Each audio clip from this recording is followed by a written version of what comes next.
மகர லக்னத்திற்கான யோக கிரகங்கள் பற்றி இந்த வீடியோவில் பார்ப்போம். அப்போ மகர லக்னத்திற்கான யோகங்கள் அப்படின்னு பார்க்கும்போது முதல்நிலை யோகராக வரக்கூடியவர் 5-10 வீடுகளுக்கு அதிபதியான சுக்கிரன் தான். சுக்கிரன் பொதுவாகவே இந்த லக்னத்துக்கு ஓரளவுக்கு நல்ல நிலையில் இருந்தாலே அவரோட தசா காலத்தில் நல்ல பலன்களை கொடுக்கக்கூடிய ஒரு நிலையில் இருப்பார்.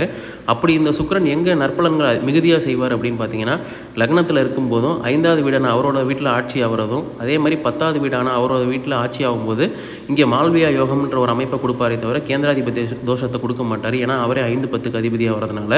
அடுத்தது பார்த்தீங்கன்னா, உங்களுக்கு 2வது வீட்டில் இருக்கவும் நல்ல அமைப்பு, 3ல் உச்சமாகி இன்னொரு திரிகோண வீடான 9வது வீட்டை பார்க்குறதும் நல்ல அமைப்பு தான்.